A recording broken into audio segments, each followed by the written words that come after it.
Alors, tout d'abord, bienvenue à tous hein, pour ce temps d'étude et de partage, car géographiquement, nous sommes aussi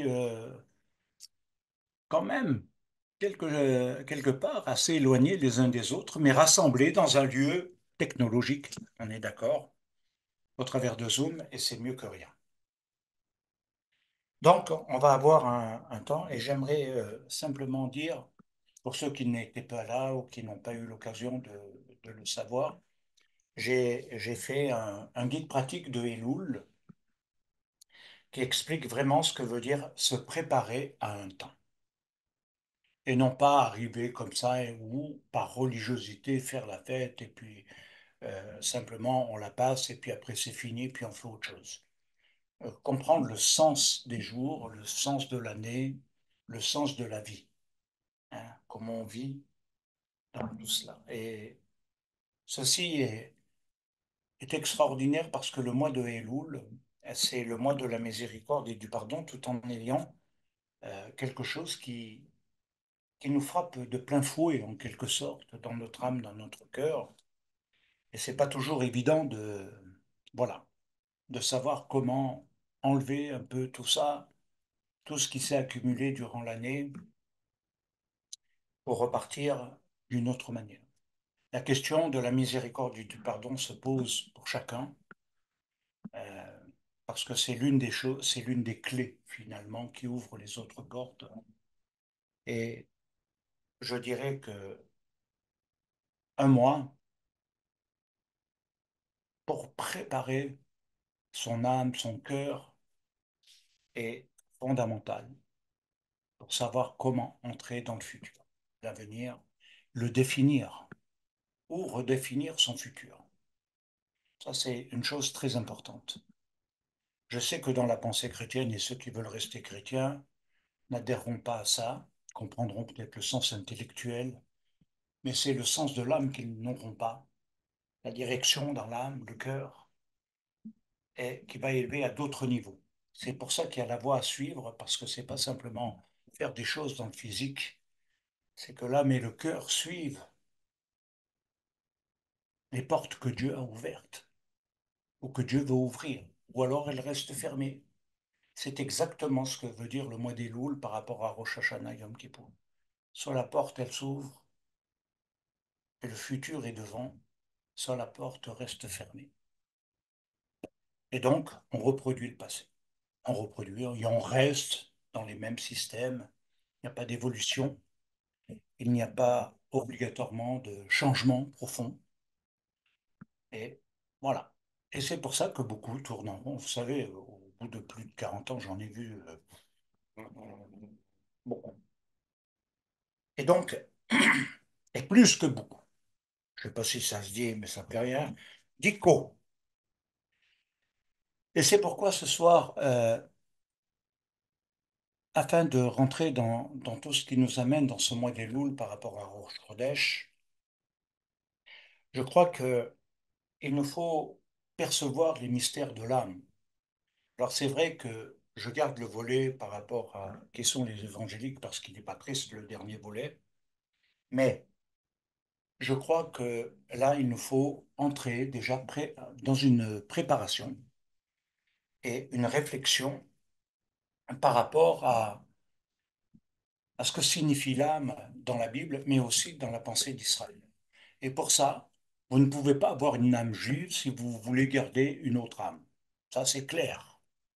Et c'est là l'enjeu, le défi du futur.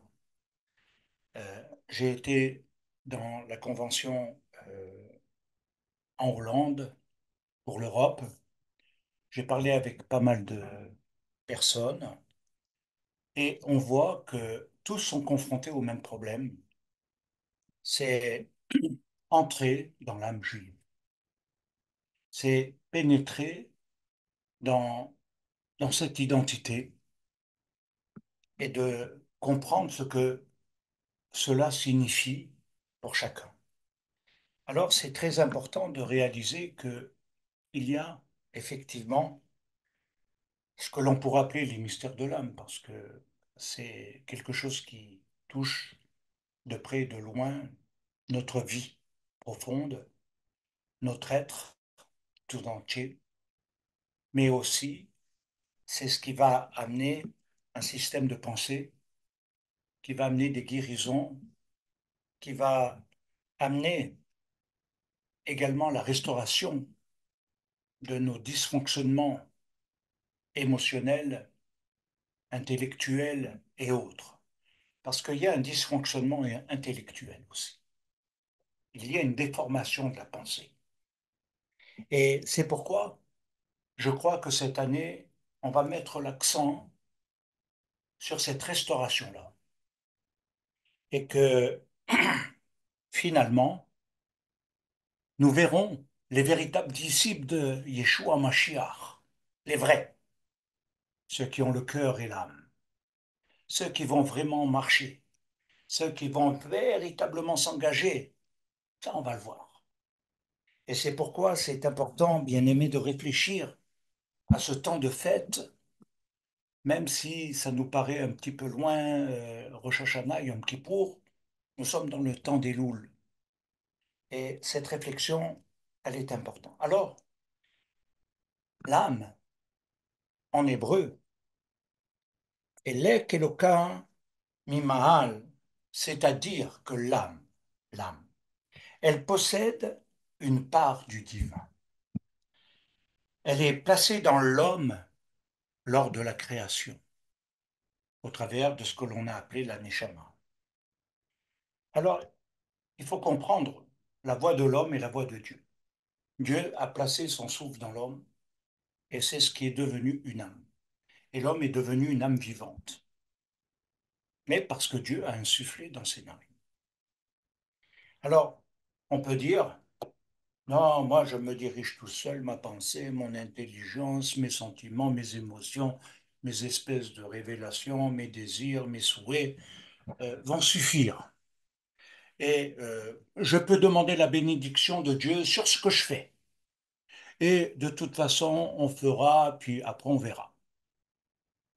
Ça ne marche pas comme ça. Quand Dieu a soufflé, c'est qu'il y avait un but. Et donc, il faut avancer dans cette pensée. Alors, ce qui est important, c'est surtout de bien assimiler, de bien retenir euh, que, contrairement à la pensée grecque, parce qu'il y a un affrontement de systèmes de pensée. Alors, il y a la pensée grecque, c'est vrai, qui a eu un fort impact dans la civilisation. Il y a la pensée gréco-romaine, qui elle aussi a fortement impacté les nations et notamment l'Europe. Mais nous voyons un troisième choc de civilisation par le christianisme au travers de la Réforme, quelque chose qui est complètement différent aujourd'hui. C'est un mode de pensée européen ou d'union européenne. Et à ce niveau-là, Dieu n'est pas. Dieu n'est pas. Contrairement à ce que tout le monde peut penser, Dieu est absent. Donc il n'y a aucune direction avec cela. Je crois que ceux qui peuvent amener le bien, renverser le mal, apporter la bénédiction, la bienveillance et autres, ce sont les croyants qui ne vont pas vivre comme les autres, mais qui vont avoir une consécration de vie et qui vont marcher dans une sainteté de vie, mais également avec un système de pensée renouvelé, différent. Revenir aux racines juives, c'est pas simplement dire je suis en Yeshua, c'est pas simplement dire oh il m'a sauvé, je suis libéré et j'irai au ciel. C'est pas simplement ça. C'est-à-dire que Yeshua, quand il a établi les choses, il les a établies pour le long terme. Jamais les disciples n'ont dit aux pharisiens, à un moment donné dans leur cheminement, eh, écoutez, vous êtes dans l'erreur, les pérouchim, là, et les sadducéens, et les zélotes, et les esséniens.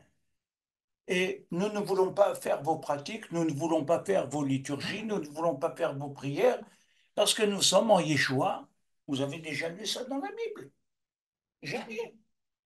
Et c'est pour ça qu'il faut retracer le chemin, non de la pensée grecque, non de la pensée gréco-romaine ou de la pensée de l'Union européenne. Parce qu'aujourd'hui, il y a différentes tendances. Alors, c'est pourquoi je crois qu'il est très important d'amener ce renouvellement, cette restauration dans l'âme et de la pensée, afin de marcher dans les voies divines. Et c'est pour ça que, avec tous ceux de l'Europe avec qui j'ai discuté, le problème se posait là. Toujours une confrontation entre le juif et le grec, entre une pensée et une autre pensée. Quelque chose qui semble être la même chose, pardon, mais qui s'oppose. Et ça fait souffrir énormément, parce que ça divise et ça empêche de construire. Alors il faut savoir que l'âme,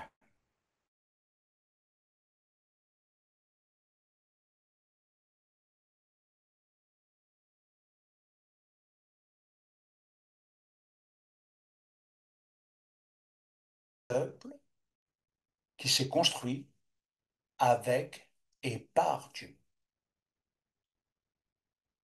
La pensée d'Israël par rapport à l'âme, contrairement à la pensée grecque.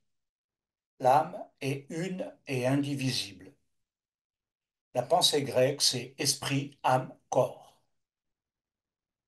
Et ça n'a pas du tout la même résonance. Ça n'a pas du tout le même impact. Et je crois que c'est fondamental de réaliser que nous devons nous reconstruire justement dans tous les domaines. Pourquoi? Pourquoi? Combien de niveaux l'âme grecque, l'esprit, l'âme et le corps a-t-il dans sa définition?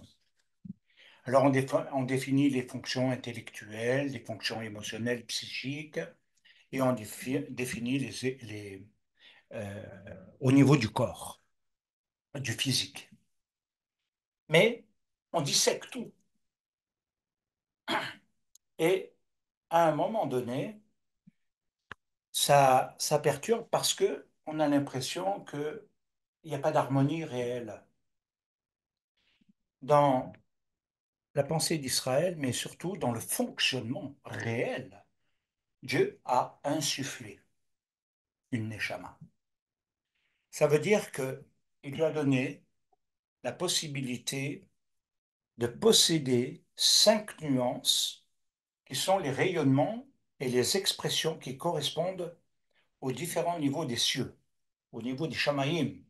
Combien y a-t-il de niveaux des cieux? Dans la pensée chrétienne, dans la pensée grecque, il n'y a pas beaucoup des cieux. La plupart du temps, ils se sont arrêtés à 3. OK?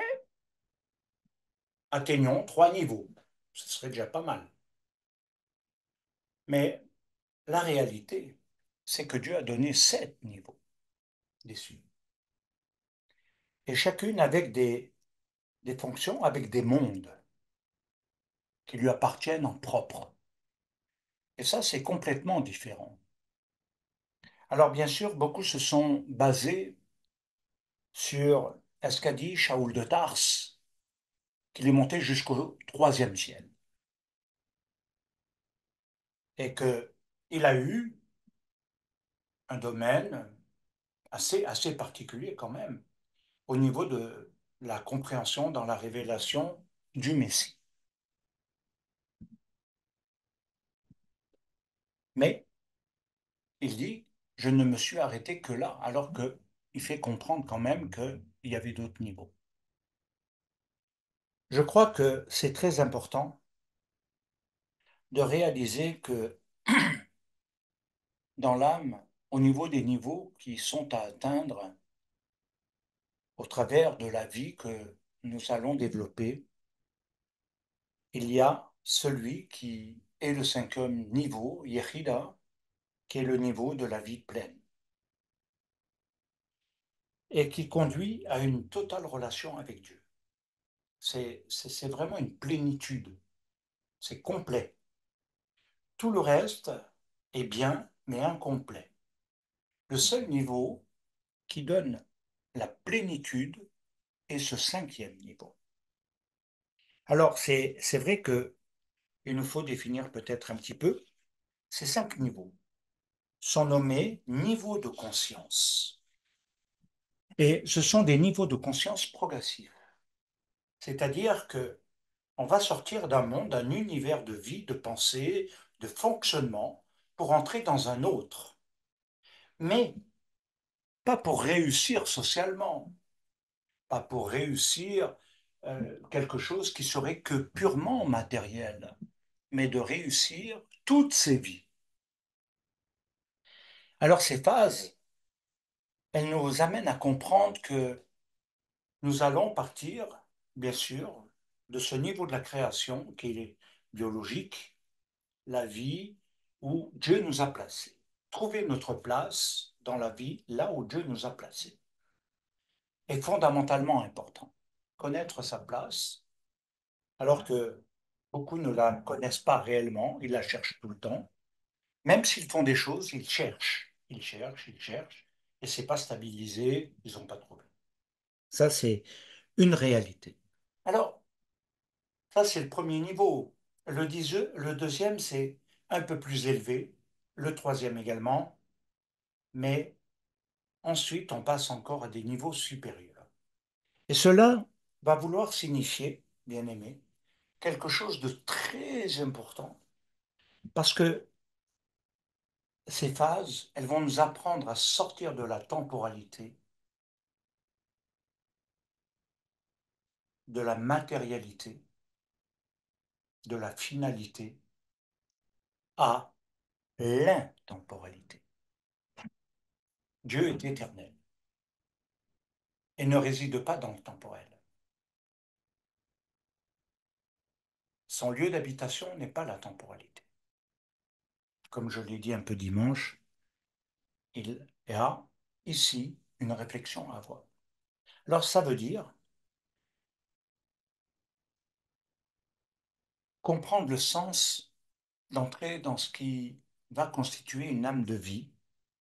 Et c'est pourquoi nous allons brièvement, je ne vais pas vraiment développer ça ce soir, mais essayer de donner brièvement une définition des 5 niveaux qui forment l'âme.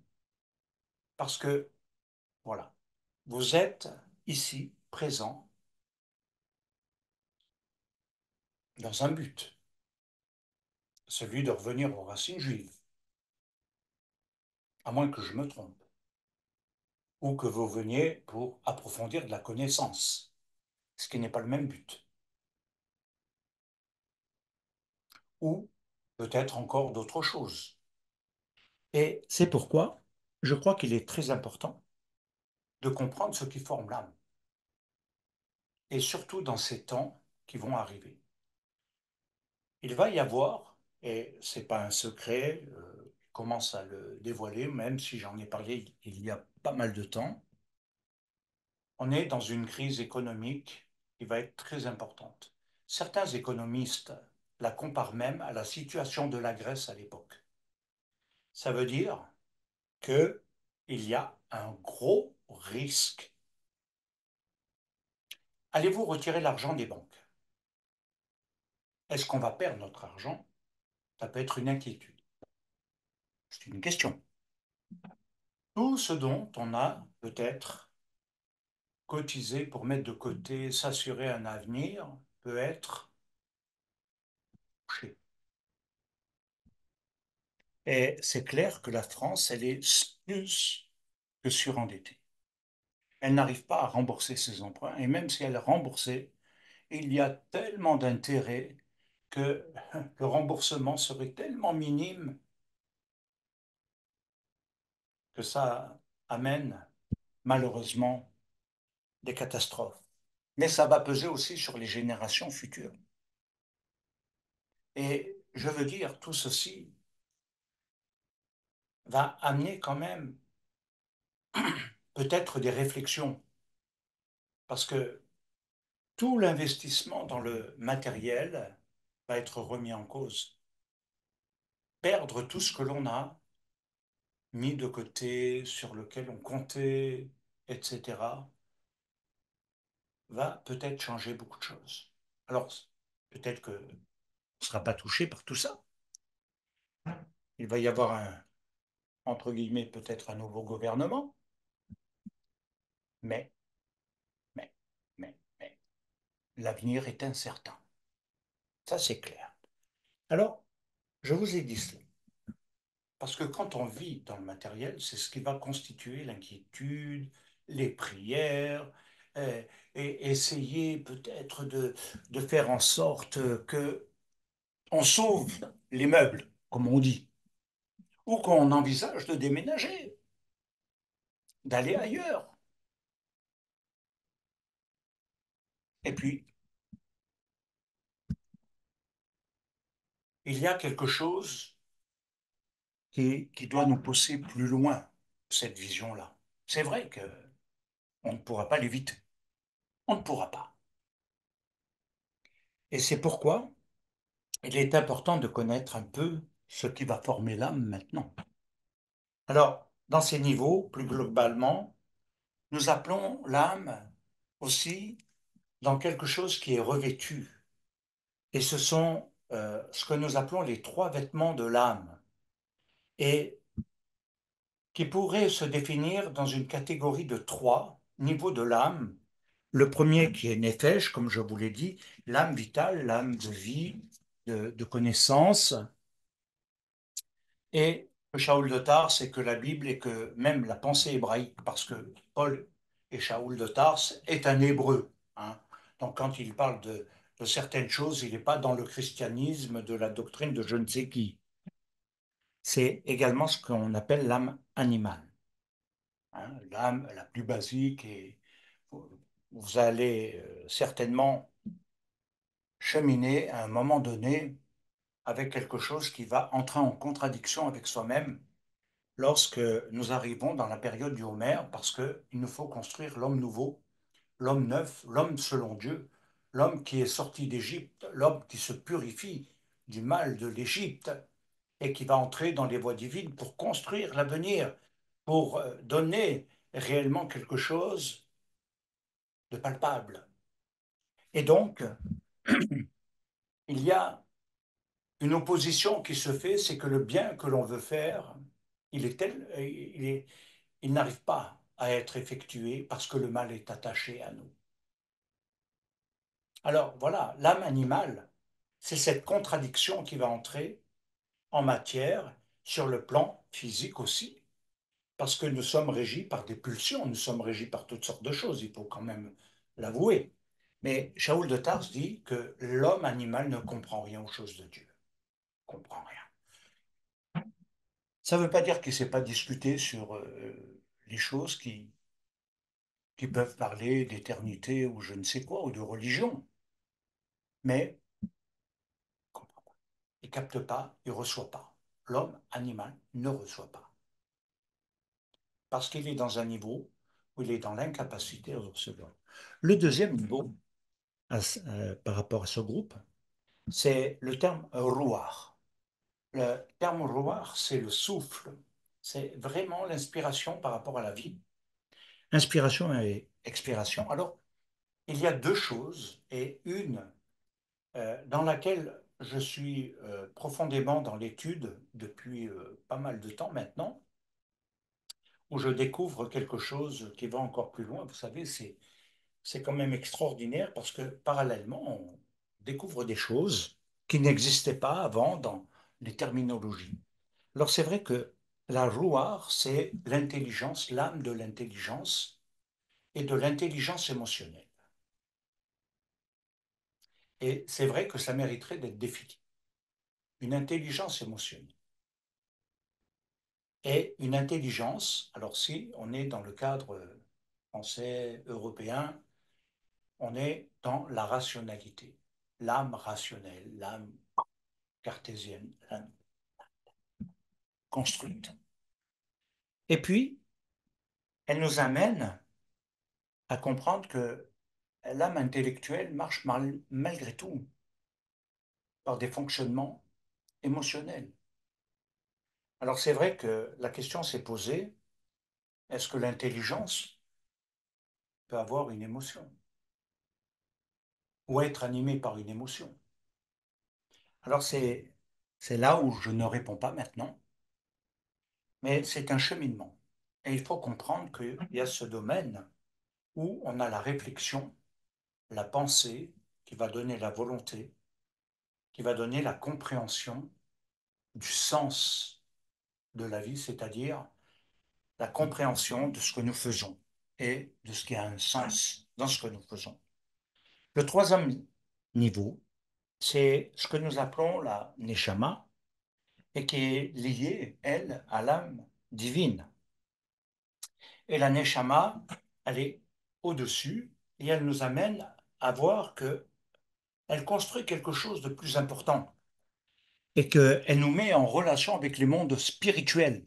Il faut bien comprendre aussi de ce niveau. Hein. Ce n'est pas pour rien que j'ai parlé de la rationalité, de l'esprit cartésien, mais elle nous amène dans le troisième niveau, celui du monde spirituel.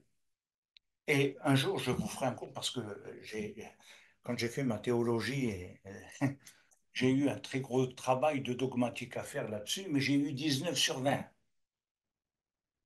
Et je dois dire que c'est un monde angélique, pas très connu. Alors, c'est vrai que si je le prends dans le monde chrétien, il n'est pas très explicite ce monde.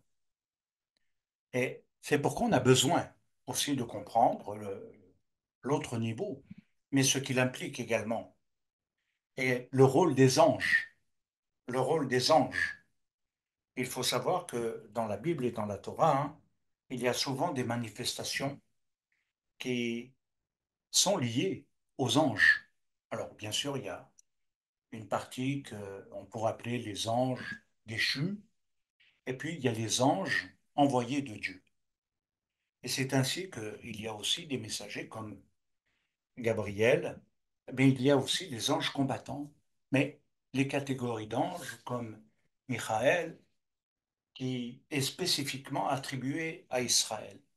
Alors, ce soir, je ne vais pas développer un peu toutes les catégories et tous les niveaux d'autorité, de puissance et de tout ce que Shaoul de Tars parle à ce niveau-là. Parce que chaque catégorie a une autorité en fonction, mais certains peuvent l'avoir beaucoup plus limitée. Pourquoi je dis cela? Parce que c'est le monde de la prière. C'est le monde de la prière. La relation avec Dieu ne va pas passer par l'intellect. La connaissance de Dieu passe éventuellement par l'étude, et elle va nous amener dans la profondeur du savoir. Et elle va nous donner, nous instruire dans les voies de Dieu. Et puis, au-delà, il y a la relation avec Dieu, mais la relation avec Dieu, c'est pas ce que j'ai vu. Hein. Non, non, non, non, non, il faut pas me faire croire ce qui n'est pas crédible. Et donc,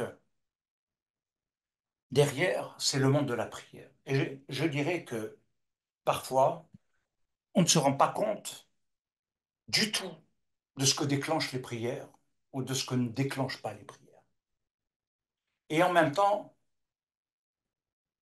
parfois, à cause du découragement, le manque de persévérance, eh bien, on n'aboutit pas. Daniel nous démontre que quand même, dès le premier jour, il est exaucé, mais 21 jours plus tard, l'ange vient et lui dit, t'es un bien-aimé, mais 21 jours plus tard.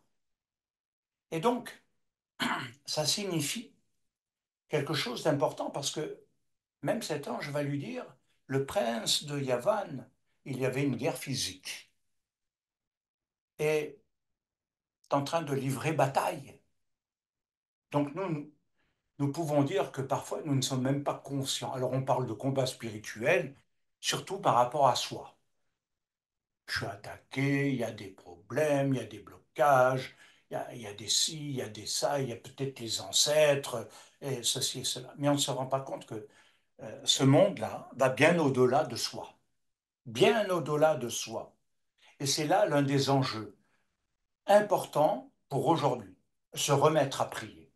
Se remettre à prier parce que la prière est l'arme la plus puissante qui nous ait été donnée. Simplement, on ne prie pas qu'avec son intellect ou dans la répétition des termes et des mots que les autres emploient. Il faut créer un centre de prière en soi, un centre névralgique de prière, un lieu saint, un lieu où réellement il y a ce contact avec le ciel. Alors on n'est plus dans le même niveau par rapport à la Neshama, pardon, à la Ruach et à l'autre premier niveau, la Nefesh. Il nous faut comprendre que nous pouvons ne jamais connaître vraiment ce qu'est le combat spirituel, les attaques et ce monde-là, parce que nous sommes dans les deux premiers niveaux. Mais si nous allons dans le troisième niveau, on s'expose. Et c'est un combat. Regardez ce que Daniel a fait, et c'est ce qui peut-être a déterminé des choses. Daniel est resté fidèle à la Torah et il a compris les péchés des pères. Ça, c'est deux choses essentielles. Il a compris le pourquoi de l'exil et de la souffrance générée par l'exil. Et Daniel va faire quelque chose que les jeunes et les moins jeunes devraient faire aujourd'hui et comprendre à ne pas se souiller comme le monde se souille, la pensée souillée. Les gens se souillent de toutes sortes d'informations. Vous savez, moi, j'ai pas de... J'ai toujours refusé, j'ai toujours été quand même contre, malgré le fait que je suis conscient que c'est un moyen moderne, mais j'ai toujours été contre les réseaux sociaux. C'est, c'est un polluant de l'âme, un polluant. Les gens écoutent plus les réseaux sociaux que Dieu. Ils sont plus dans des choses où il y a le n'importe quoi. Alors, il peut y avoir des choses intéressantes, je ne dis pas, mais c'est pas ainsi que Dieu parle. C'est pas ainsi que Dieu agit. Et c'est pas ainsi qu'on va construire quelque chose. Et c'est pourquoi il faut dépolluer l'âme. Et ce troisième niveau est un niveau effectivement de dépollution de la pensée, mais aussi de l'attitude. Regardez ce que Daniel a fait. Il a refusé. Et ça, c'est un des thèmes que j'ai abordé il y a très longtemps, mais qui est quelque part au fond de moi, presque un de mes préférés. Il a touché quand j'étais jeune, il m'a touché. Il m'a touché en plein fouet. Il a refusé de se souiller avec les mets du roi. Et ceci pendant 21 jours. Et à partir de là, tout le futur a changé. Vous vous rendez compte que c'est à partir de là une une position simple. Elle est nutritionnelle. Il a refusé les mets du roi. Et parce qu'il a fait ça, Dieu lui a donné une intelligence supérieure, vous avez vu, et il lui a donné un monde de la révélation. Ah là là. Il lui a ouvert un espace que d'autres peut-être ne connaîtront jamais. Mais il faut accéder. Et c'est pourquoi je réfléchis, franchement, à quelque chose où il nous faut rétablir. Je ne peux pas le faire si d'autres ne marchent pas dedans. Je vais le faire pour moi-même, c'est vrai, mais on ne peut pas tirer les gens. Il faut des volontaires qui ont compris et qui désirent, qui souhaitent et qui veulent parce que ils veulent plus polluer l'âme. Alors, bien sûr que Daniel pourrait être l'un des plus grands exemples que nous prenions, que nous puissions avoir et développer énormément de choses. Et il en a vécu des épreuves. Et il a vécu quand même l'une des choses les plus extraordinaires, devenir le numéro un après le roi dans la gouvernance du pays. C'est extraordinaire. L'esclave qui devient le numéro un. Et il apporte la bénédiction,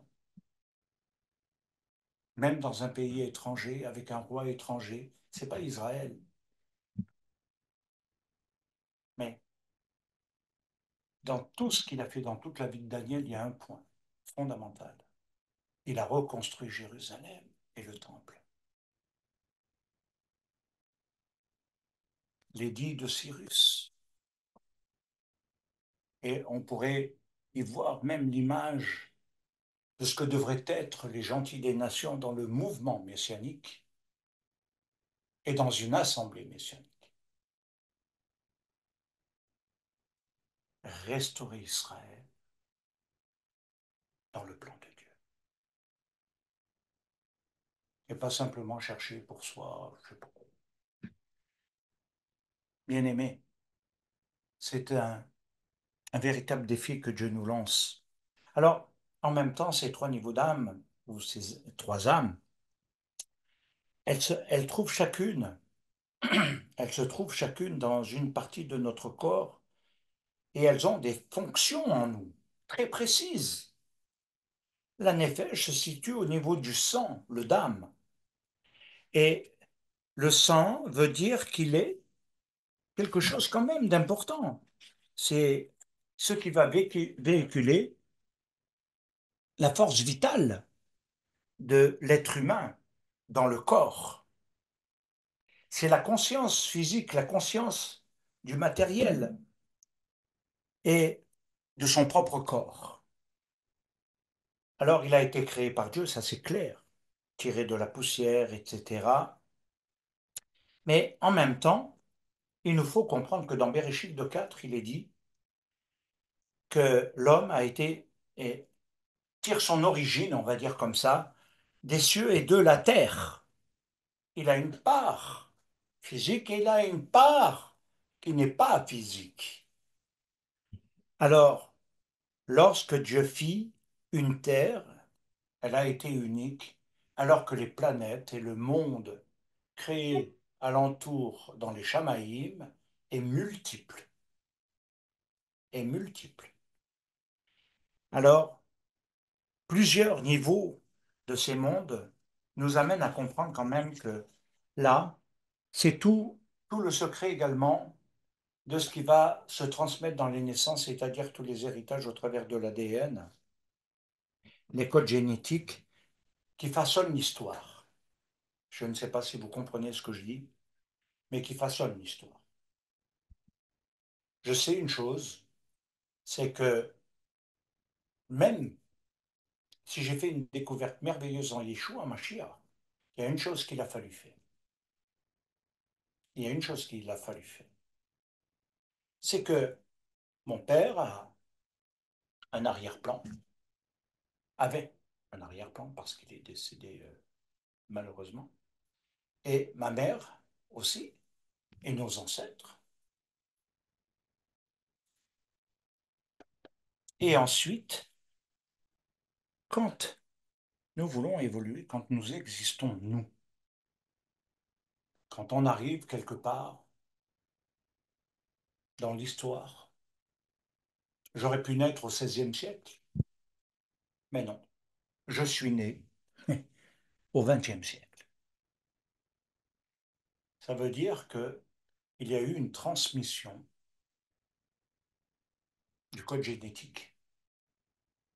Et quand je suis arrivé vraiment dans cette découverte de Yeshua Mashiach, eh bien, il a fallu nettoyer, il a fallu prier pour être libéré des codes génétiques qui emprisonnent l'être dans son futur, au travers du péché des pères, au travers de toutes sortes de choses. Et il y a un cheminement que Dieu fait. Et c'est pourquoi il faut être libéré de la malédiction, pour entrer dans la bénédiction. Je dis bien ça. Et derrière, je peux vous dire que beaucoup de gens vont se débattre peut-être avec eux-mêmes, leurs problèmes, leurs difficultés, leurs souffrances, leurs fragilités. Et peut-être que c'est dans le code génétique le problème. C'est peut-être dans le code génétique. Et Dieu nous façonne. Et il nous faut nettoyer, purifier ce sang, ce d'âme qui véhicule, sans qu'on en soit conscient, l'histoire, les caractéristiques de ce qu'ont été nos ancêtres, nos pères. Et c'est à partir de là qu'on avance comme étant un homme nouveau. Je peux vous dire que ce que nous pouvons appeler une délivrance, c'est parce que ça manifeste la puissance de la prière. Il y a des maladies génétiques, et qu'est-ce que vous voulez? On est dans une hérédité. Et ça, médicalement, aujourd'hui, c'est impossible à nier. D'ailleurs, quand vous avez un problème, on vous dit est-ce que votre mère, votre grand-père, votre grand-mère avait ceci ou cela? Et après, on vous dit même des fois que vous avez des maladies auto-immunes. Donc, ça veut dire qu'il y a quelque chose que nous portons. Et il nous faut en être libérés. Alors, il nous est dit par ailleurs, dans Bereshit au chapitre 2, verset 7, Vaïtzer Adonai Elohim et Adama, apar min Adama, vaipar be'apav, nishmat chabaim, chachaim, vaï à Adam le nefesh chaya. Alors là, c'est extraordinaire. Nous voyons nefesh chaya, les 5 niveaux. Mais en même temps, nous voyons Adama. Alors ici, il y a quand même des points à relever. Dieu d'abord crée le corps, le physique. Le- je crois que on le comprend de la poussière du sol, de la terre. Et puis, dans un deuxième temps, il lui donne une vie en insufflant dans l'Adam un souffle de vie, chachayim. Et en fait, chachayim pourrait être traduit comme étant les différents niveaux de vie. C'est un pluriel. Autrement, ça aurait été les nefesh chaya. Ça aurait été simplement écrit les nefesh chaya, c'est-à-dire une âme de vie, pour la vie. Mais là, il est dit chachayim. Et chachayim, ça va vouloir dire qu'il va y avoir différents niveaux de vie dans cette vie. Et pas simplement une vie physique, une vie matérielle, temporelle, mais quelque chose qui va être plus élevé. Et c'est pourquoi c'est important. Alors, c'est quelque chose qui va changer toutes les formes de vie. Ça, c'est clair. Et qui va nous différencier sur beaucoup de domaines. En même temps, c'est vrai que si nous pouvons dire que Nefesh peut nous amener à l'action par rapport à tout ce qu'on a pu voir,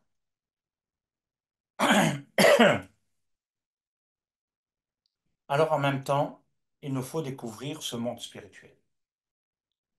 Et c'est vrai que pendant le temps Covid, j'ai fait une étude là-dessus, même plusieurs, même en rapport avec le mikvé, parce que tout se tient. Les cieux, c'est un mikvé. Ah, ah, ah, c'est un mikvé. C'est chaque fois une purification. Et en même temps, il faut le comprendre.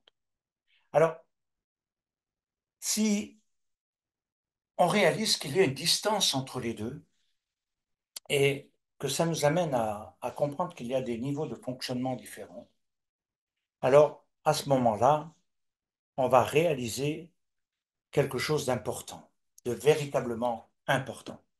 Alors si on veut approfondir maintenant le sens, la signification par rapport à tout ce que l'on peut appeler dans les enseignements.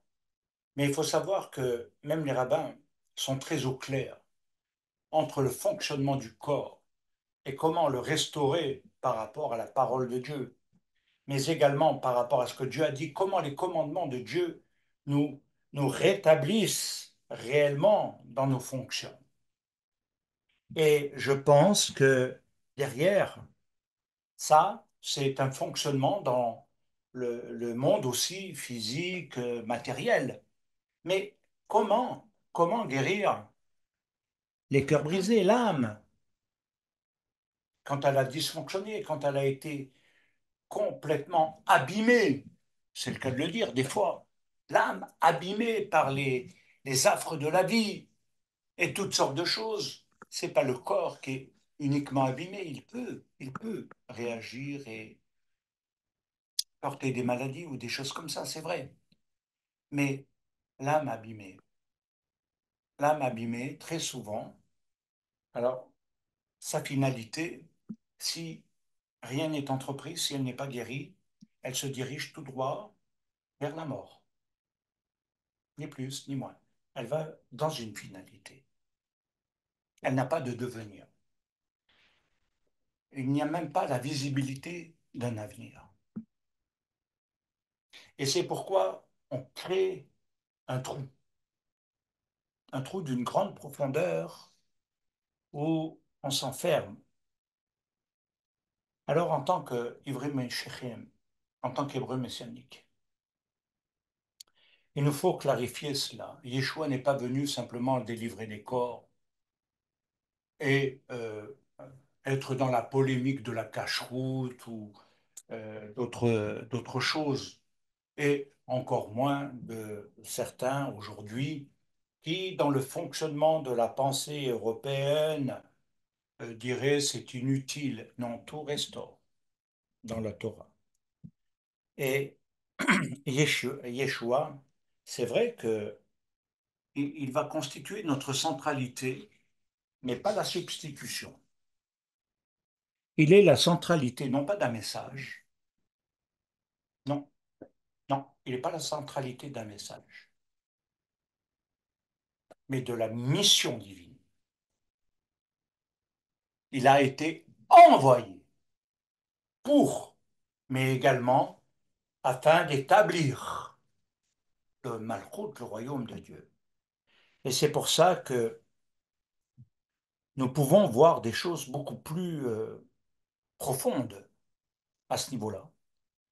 Alors, si on veut continuer dans l'approfondissement, il nous faut savoir que les enseignements de Shaoul de Tars, on les trouve aussi dans les Midrashim. Simplement, le monde gréco-romain et européen a rejeté cela.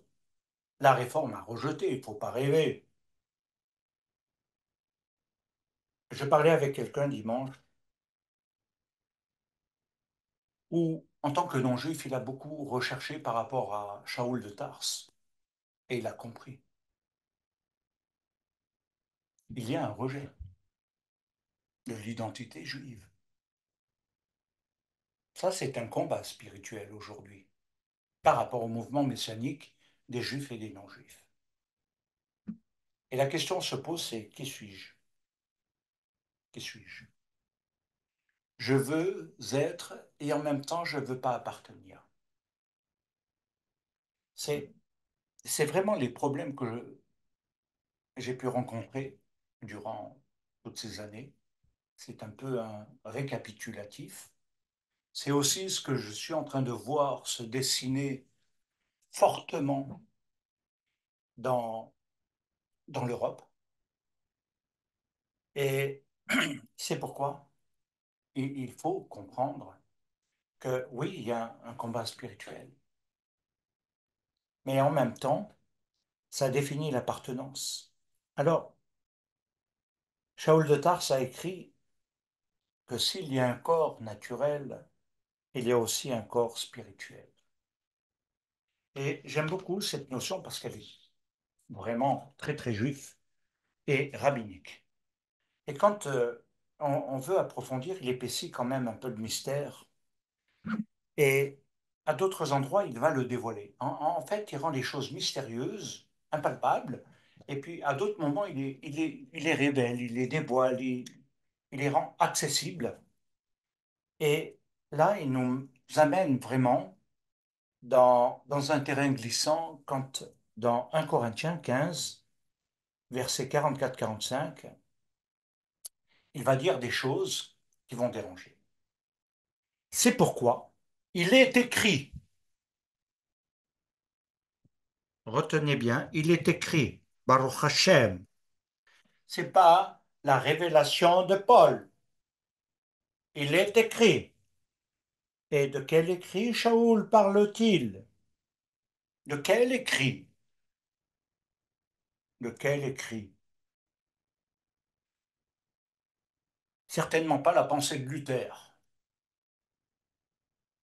ni de Calvin. Je suis désolé, il ne les connaît pas. Alors il faut se poser la question par rapport à sa pensée, parce que son écrit est un midrash, même si on le prend sous forme de lettres qu'on a appelées épîtres, néanmoins sa pensée et sa façon de raisonner, sa façon même d'aborder les choses est midrashique. Alors, il faut savoir qu'il est fondé il a été écrit ou il est écrit. Et je crois que c'est quelque chose de très important parce qu'il est véritablement imprégné de la foi d'Israël. Alors, c'était nouveau les non-juifs. C'était nouveau les non-juifs. Jusqu'à présent, il n'y avait que par rapport aux juifs. Même Yeshua, il n'est pas allé dans les nations. Et la plupart des disciples non plus, ceux qui sont devenus les piliers, car Paul est venu beaucoup plus tard. Et puis tout à coup, il y a cette ouverture et il n'a pas inventé quelque chose de différent. Il n'a pas donné quelque chose qui sépare Shaoul du tout. Il a amené la connaissance d'un Messie. Il a amené la connaissance d'un Rédempteur qui est juif, qui n'est pas lié à un Dieu païen. Et donc, c'est vrai que ça va être un véritable défi. Et c'est pourquoi, à un moment donné, ça ne posait pas vraiment problème, mais ça a créé quand même dans la Keïla de Jérusalem une discussion qui a duré pas mal de temps et qui a été quand même assez houleuse. Et on est obligé de dire qu'aujourd'hui, ce sera toujours le cas. Le débat sera toujours houleux entre juifs et non-juifs par rapport à la position d'un juif par rapport à un non-juif. Si vous mettez que des non-juifs, que vous leur donniez le nom de Morée ou autre, le raisonnement sera toujours en quelque chose qui va modifier, toujours, obligé.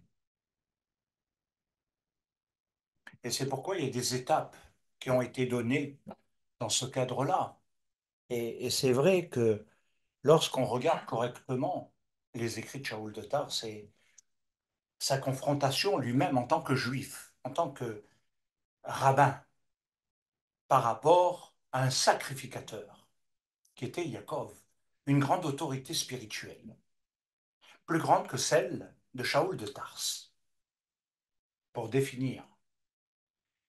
Eh bien, il va y avoir une confrontation très vive, et finalement, Yaakov va recevoir une inspiration divine, et dans cette inspiration, il va donner 4 points des 7 lois noachides. Et il va dire, voilà, nous pouvons, juifs, regarde, nous pouvons, en tant que peuple d'Israël et juifs, avant la destruction du temple, je parle, accepter les non-juifs à partir du moment où ils adoptent une pratique des lois universelles, divines, et qui correspondent. Ce qui veut dire qu'aujourd'hui, c'est toujours actuel. Simplement, chacun fait comme il veut. Donc, rectification. Et c'est pourquoi il y a quelque chose qui a du mal à pouvoir être uni dans la pensée, parce qu'on raisonne différemment. Alors, derrière, il nous faut savoir que le poison et l'infection de l'âme, c'est là où règne la dispute, qui est liée à la position, qui est liée à son statut. C'est une séduction. Et en même temps, ça va bloquer beaucoup de choses. L'unité entre juifs et non-juifs, elle ne passe pas par la sentimentalité, mais par la Torah. Elle va passer par une conversion à la Torah, une acceptation et un mode de vie de la Torah. Yeshua n'a rien vécu d'autre que la Torah. Posez la question à des rabbins, ils vous diront il a vécu comme un juif. Ça a été un rabbin, ça a été quelqu'un de reconnu, ça a été quelqu'un de respectueux. Là où il coince, c'est la notion de fils de Dieu, c'est tout. Parce que la pensée grecque, oui, grecque et romaine, et euh, je dirais de l'Europe, a déformé. Parce que nous trouvons la triunité. Ce n'est pas un problème, ni dans la Kabbale. Le problème, c'est la formulation, c'est le concept. C'est le concept. Et dans le monde juif, ça n'a jamais été un problème, la notion de père et fils. Hein. Jamais. Donc, il faut comprendre que derrière, c'est vrai, ça peut générer pas mal de choses. Alors, pourquoi je vous ai dit cela? C'est parce que lorsque nous voulons avancer, il y a il y a une chose intéressante, c'est que Shaul de Tarse va faire par rapport à ces explications qu'il donne à beaucoup de non-juifs qui découvrent et qui ne sont pas obligatoirement élevés dans la Torah, qui n'ont pas obligatoirement toutes les notions. Il va le définir ainsi, il va parler des deux Adama, Adama, comme on l'a lu tout à l'heure dans le Vaïtzer. Il parle des deux Adama. Il dit, il y a le premier Adama, lui, il a raté, il a amené la temporalité.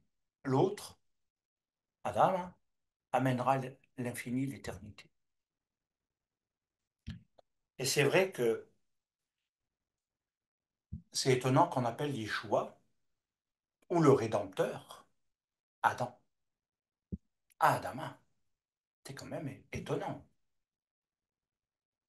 Il aurait pu dire, oui, il y a l'Adam qui a fauté et Yeshua qui prend la place et qui réussit. Non, il dit, il y a deux Adama, deux. Alors qu'est-ce que ça veut dire? C'est que il y a celui qui a été créé, comme on l'a lu et vu, et il y a celui qui est né dans la lumière, comme on l'a vu dimanche. Et celui qui est né est venu. Et c'est ce qui a tout changé. Mais il est venu et surtout, il a réussi parce qu'il a vaincu la mort. Parce qu'il a triomphé par rapport à cela. Alors, en même temps, nous savons que derrière tout cela, nous nous débattons tous aujourd'hui par rapport à beaucoup de choses. Mais là, tout ce que j'ai voulu poser comme fondement là ce soir, c'est par rapport à cette nouvelle année et autres, quel sera le devenir d'un mouvement messianique, des croyants, de ceux qui viennent ou reviennent aux racines juives? Qu'est-ce que ça va donner dans les 2 ans, 3 ans, 4 ans, 5 ans? Et c'est vrai que j'ai ce souci. Et avec Rachid, on, pas seulement Rachid, hein, je veux dire avec tous les autres avec qui je collabore, on est un ensemble. On se pose vraiment la question parce que il faut réussir la transmission, c'est vrai, mais en même temps, il faut que celui qui va recevoir la transmission ne soit pas comme Shlomo. Et là, je vais vous donner quelque chose. La, la bénédiction qui est venue au travers des David, le roi David, qui a été peut-être l'un des hommes les plus simples de la Torah pour devenir roi. Les critères pour devenir roi, normalement, sont des critères élevés d'éducation et de noblesse. David était un berger. Et c'est vrai que à un moment donné, Shaoul a été rejeté et David a été choisi. Et David, on l'appelle l'homme selon le cœur de Dieu. Sa vie est extraordinaire. D'un côté, c'est un guerrier extraordinaire, fort, puissant, d'une grande force, et en même temps un très très bon roi. Il a su unir les 12 tribus, il a su les rassembler, et il a centralisé la vie spirituelle à Jérusalem. Il a su amener un développement. Et même s'il y a eu des guerres, il a toujours triomphé. Alors au-delà des Télim, au-delà de beaucoup de choses, c'était un homme qui priait beaucoup. C'était un homme qui priait. C'était un homme qui avait la vision du temple. Sachez que sans vision, dans ce qui sera, ne marche pas. Il avait la vision du temple. Et pour faire vite, il voulait construire ce temple, tellement qu'il avait l'amour de Dieu, il avait compris. Et il voulait tellement, tellement, tellement. Et Dieu lui a dit, non, tu as trop de sang dans les mains. Mais ton fils, Shlomo, lui, il va construire. Et Shlomo, et David, quand il est décédé, la paix régnait dans le pays, la sécurité. L'économie était à son comble. C'est le signe de la bénédiction sur une nation. Une nation qui vit ce que vit la France aujourd'hui, ce que vit l'Europe, le déficit, ce qui est économiquement grave et qui va amener du désespoir et donc générer beaucoup d'autres problèmes et même mentaux, peut-être de violence. Et ça va augmenter la criminalité. Ça va augmenter la délinquance, ça va augmenter la recherche de drogue, ça va augmenter l'alcoolisme, ça va augmenter le mal-être. Et le monde, il va chercher les croyants aussi. Et donc, David a laissé le pays dans, dans quelque chose d'extraordinaire. Tout était pris. Il avait même financé le temple. Et il avait laissé les caisses pleines. Shlomo l'a pris. Et de quelque chose qui était plein, de quelque chose qui économiquement était stable et pouvait même être encore plus développé. Vous savez, quand Shlomo a fini de construire le temple, il n'avait plus de but. Et il s'est tourné vers la reine de Saba. Et de la reine de Saba, il a complètement bifurqué. Il est mort. C'est vrai, ça a été un homme extraordinaire, Shlomo, dans sa sagesse, l'intelligence, mais quand il est mort, Il n'a pas donné de bons héritiers. Et, deuxièmement, ça peut-être vous ne le savez pas, les caisses étaient vides et il y a eu un effondrement économique en Israël. Cet effondrement a été une catastrophe. Regardez qui lui a succédé. Et à chaque fois, vous pouvez prendre les rois qui ont marché dans les voies de Dieu et ceux qui n'ont pas marché. Toujours, c'est la Torah qui est au centre. Et je dirais que nous devons réaliser, mes bien-aimés, au travers de tout cela, cette transmission. On peut transmettre, laisser un héritage riche qui peut être très vite dilapidé spirituellement parlant, détourné de son but et amener quelque chose qui va amener peut-être la finalité. Tant qu'il y a des combats spirituels de l'avenir. C'est pourquoi j'avais commencé comme ça au début. Parce que il nous faut voir tout cela.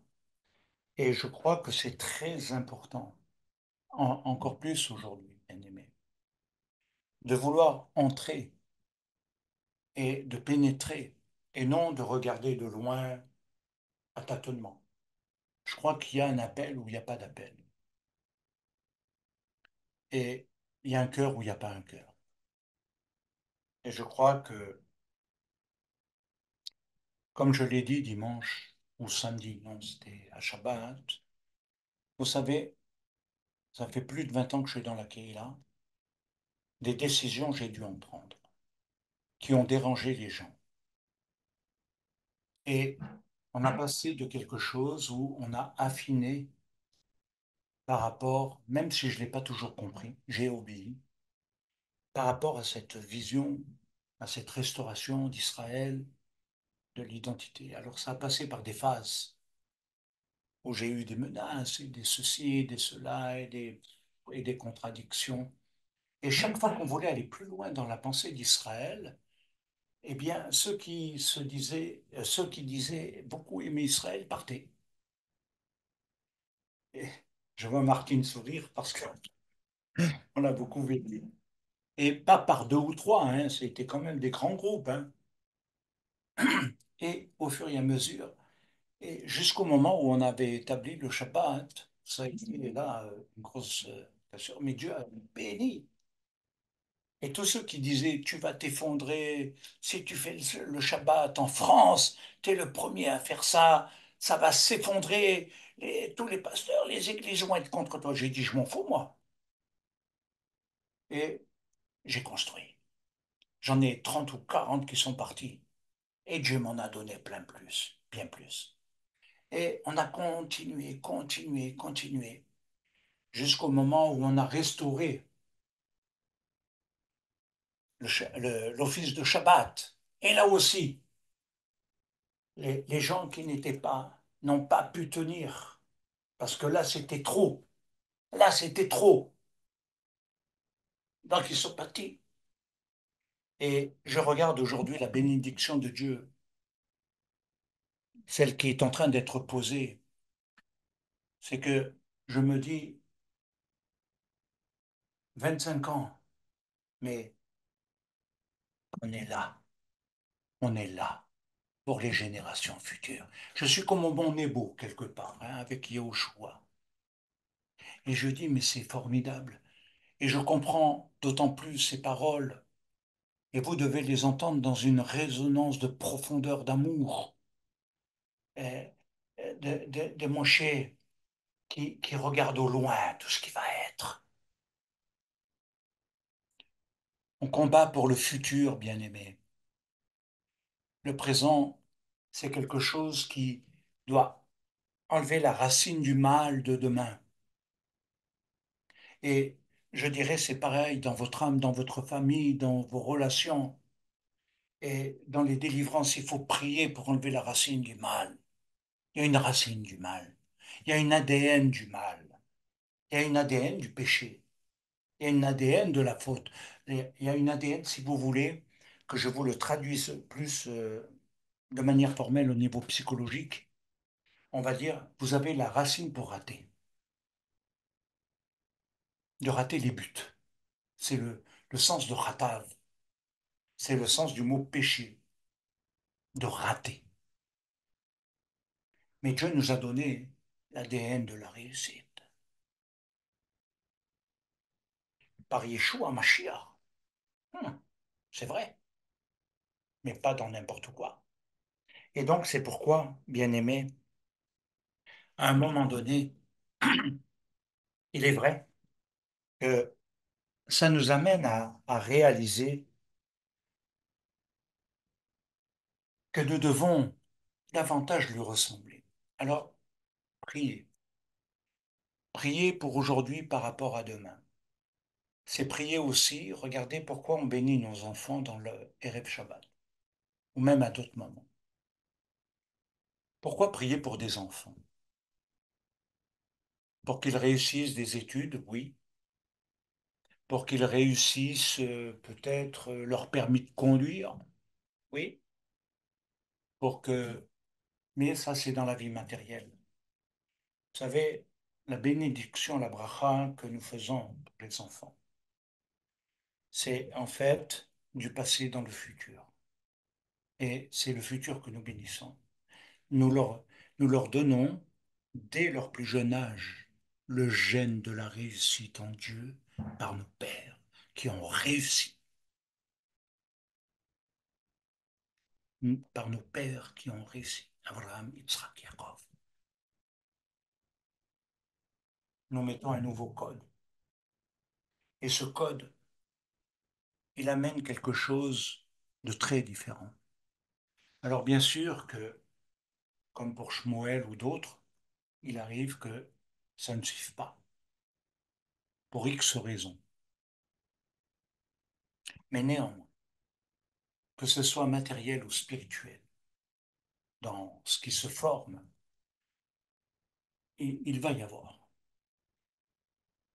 En même temps, le monde du mal, l'ennemi, va se déchaîner. Il ne veut pas que le futur soit accompli. Il ne veut pas. Il veut qu'il rate. Il veut qu'il ne réussisse pas. Il veut qu'il échoue, pour être clair. Et c'est là que nous devons prier pour qu'il réussisse. Et c'est pourquoi ça donne le sens de la prière. Et au travers de cela, ça va amener un certain nombre d'éléments très nouveaux. Et je crois que c'est ça qui va être extraordinaire. Parce que lorsque nous prenons dans le grec l'homme qui est conduit par ses sens, sa pensée, son raisonnement, sa rationalité, son intelligence, voilà, par la connaissance, le savoir, il faut savoir que de toute façon, il est en opposition à l'homme spirituel. Il est l'homme animal. Et donc, il ne reçoit pas les choses de Dieu comme je l'ai dit. Alors, en même temps, c'est que l'homme animal va dépendre de ses sens, dépendre de ses sens. Il va nourrir ses sens, c'est-à-dire ce besoin sans cesse qu'on l'encourage de ci, de ça, d'exister, voilà. Et en grec, c'est psychikos. Et ça désigne, en réalité, dans sa définition propre, l'homme sensuel. Et c'est ce qui exprime cette vie animale, parce que les sens sont assujettis, écoutez bien, à sa nature psychique. Et c'est de ça que nous devons être délivrés. Et réellement faire éclater. Alors ça veut dire également que c'est être lié à cette forme de nature adamique, si je puis exprimer ainsi. Mais il nous faut ce souffle divin, ce souffle de vie. Et je crois que c'est quelque chose qui est très important. Donc, bien aimé, si vous comprenez que dans ces différents niveaux, c'est soit nous sommes assujettis à quelque chose qui de toute façon nous fera souffrir, parce que c'est une souffrance que de vivre dans cette dimension. La souffrance, les isurim en hébreu, les souffrances spirituelles, elles ont un autre but. On souffre, oui, mais dans un but de restauration, dans un but de rédemption. Et je peux vous dire, avec tout le cheminement et tout l'amour que je possède, c'est de vous dire que quand un homme, puisqu'on est dans le mois des Louls, revient et marche dans les voies de Dieu, quitte les anciennes voies et les abandonne, c'est le plus dur pour le non-juif, c'est d'abandonner les anciennes voies, d'abandonner les anciennes. C'est le défi que Dieu donne et lance pour entrer dans une voie nouvelle, peut-être même de l'inconnu, quelque chose qu'il ne connaît pas obligatoirement, mais c'est ce qui le libère. Derrière, il restaure et il va contribuer à quelque chose. La prière pour nos enfants, la prière du couple, pour le mari ou pour la femme, a aussi son importance parce que nous voyons dans une société comme aujourd'hui toutes sortes de tentations et de possibilités incroyables et de mésententes, de ruptures, de toutes sortes de choses qui se produisent. Il faut prier pour l'unité du couple. Il faut vraiment. Alors on peut être dans la pensée moderne, mais non, peut-être t'as pas réussi avec le premier, la première, ou même la deuxième, allez, essaye un troisième ou une troisième.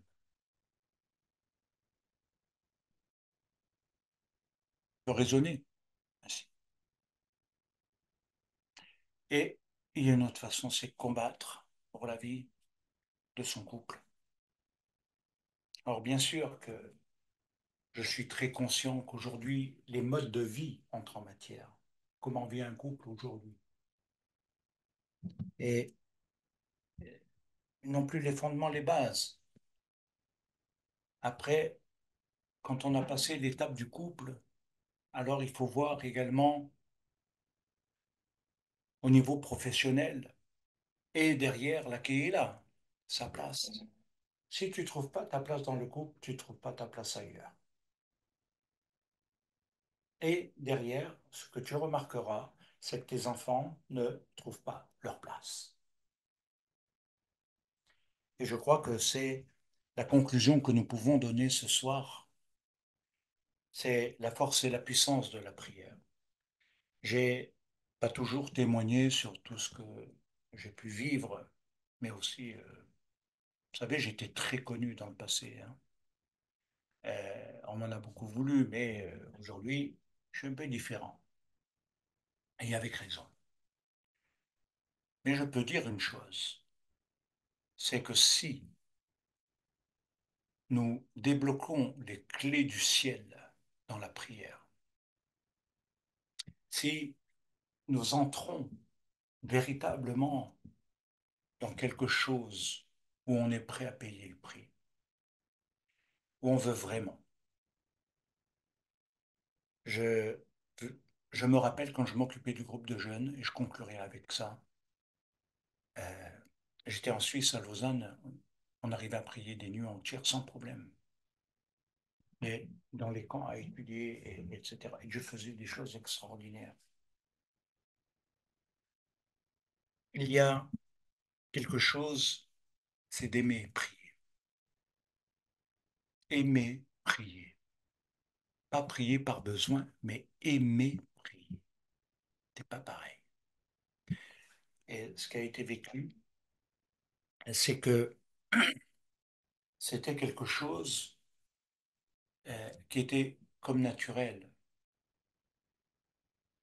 Mais il y a eu des moments où on a débloqué. Vous savez, moi j'en ai vu même des gens qui étaient drogués à mort, là. Il y avait une jeune fille qui ressentait rien, c'était vraiment un bloc de glace. Et on me l'a amenée, on m'a dit, tiens, prie pour elle, elle part demain. Je lui ai dit, ah bon? Et j'ai dit, elle a quoi? Et elle me dit, c'est une héroïnomane, et elle part demain, et ça va être une catastrophe. Et j'ai dit, mais qu'est-ce que je peux faire? Je la connais pas, j'ai même pas parlé avec elle. Elle m'a dit, je sais, j'ai prié. J'ai prié. Vous aimez ça, les prédications témoignages? Eh bien, j'ai prié d'une manière simple. Elle a pas bronché d'un poil. Elle est restée droit ouais, comme un bloc de granit. Elle m'a dit au revoir. Une semaine après, sa mère vient enfin, c'était pas sa mère, c'était sa tante. Elle vient me voir et elle me dit, écoute, Emmanuel, je sais pas ce que tu as fait, mais elle est totalement libérée de la drogue. Elle est complètement transformée, elle est changée. Et je crois qu'on a besoin de revoir aussi l'action divine et pas simplement en parler, mais de la voir à l'action. J'ai vu aussi pas mal de gens avec des maladies importantes qui ont été guéris, même de cancer. Hein, des personnes qui pesaient 32 kilos. Donc vous pouvez me dire, oui, le rave, ou voilà, appelez-moi comme vous voulez. Mais en attendant, je ne fais pas du folklore. Mais c'est vrai qu'on a jeûné, on a prié, on était engagé. Et c'est ce qu'il faut retrouver, un chemin d'engagement, un chemin de vie. Et donc, voilà, je ne vais pas m'éterniser sur un ensemble de choses, mais ça veut dire s'impliquer. S'impliquer. Alors, il y a le premier niveau intellectuel qui va entrer en matière pour vous. Il y a le deuxième niveau où il va falloir faire rentrer le cœur. Et c'est en faisant, c'est en expérimentant les choses que tout à coup, ça va transformer. On l'a beaucoup vécu, Martine, Marie-Hélène et d'autres pourraient le dire, de ce qu'on a vécu dans les veillées de prière ou dans nos temps de prière à l'époque. Euh, C'était fort, c'était fort. Donc il faut retrouver les créneaux que, voilà, il faut rouvrir les portes, il faut rouvrir les sentiers, il faut retrouver les anciens chemins, marcher dedans, comme dit le prophète Isaïe. Voilà, je ne vais pas aller plus loin. Que l'Éternel vous bénisse, que l'Éternel vous garde, et on se dit à Shabbat.